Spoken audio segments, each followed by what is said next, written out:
make sure that it's numb everywhere. Can you feel that at all? No. No? Okay, good. Feel anything there? Is all good there? Okay.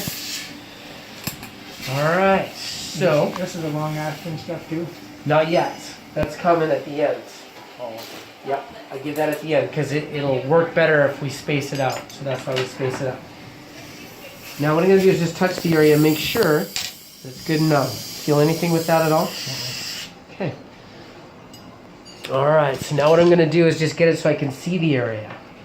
So just a little pushing and some pressure. This is the technical term for this. It's called raising a flap. It's kind of a funny little terminology, isn't it? A little bit along here too, just in case we need to open it up a little bit more. Okay. Now I'm going to put a little safety gauze behind here. A little pressure here.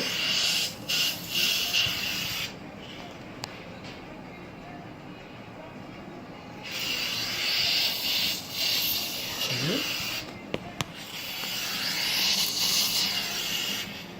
A little more pressure here.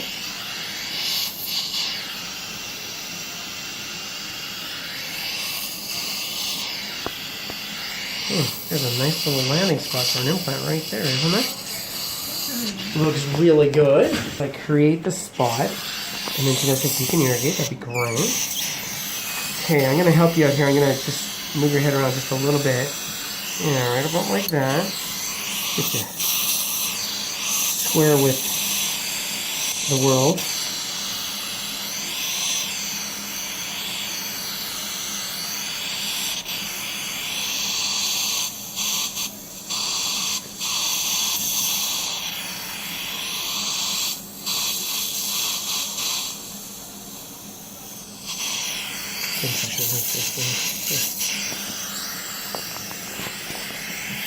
Okay.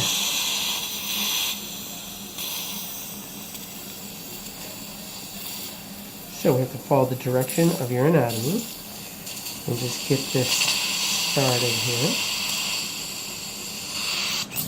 Okay, medium bone. So there's a whole deal here. Shows you the drilling protocol. 2, 3, 5. So the next one is this guy right here. How you feeling, sir? You doing well? Doing good? Okay. Very good from there.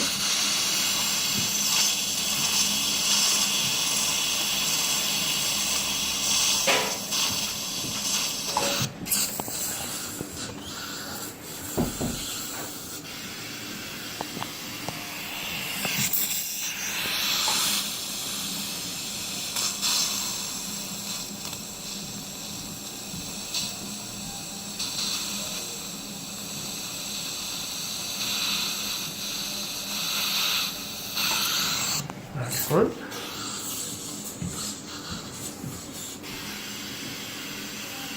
So now, I need the implant. Okay, so now, this right here is called an implant driver. This little thing, okay? I'm actually going to put it on this little hand wrench, this torque wrench right here. And then I have a shorter driver, which is right here. So this and this attaches onto the implant, or onto the handpiece, pardon me. Then this will attach onto the implant. So in this packaging is our implant. So let's get it out of here and I'll show you this. It's like a whole series of packaging for that, isn't it? So here we go. So this attaches like that. And then there's the implant. Okay. Now, kind of a fresh piece of gauze.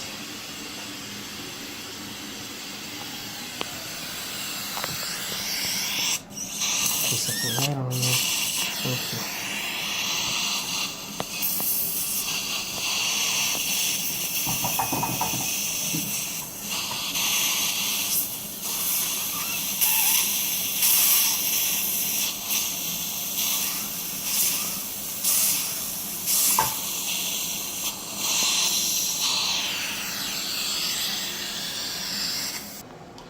Quite nicely. That's good.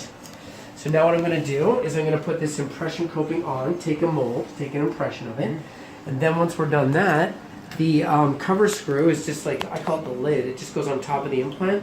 So, you know, soft tissue and stuff doesn't get inside the implant while it's healing.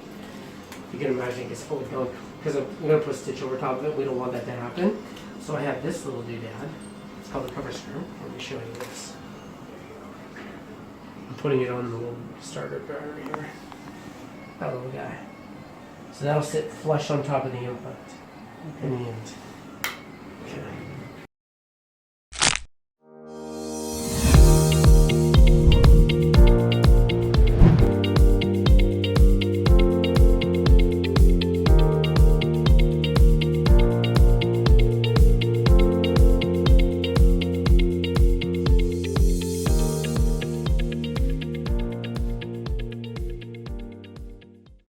70% overall drop in opioid use.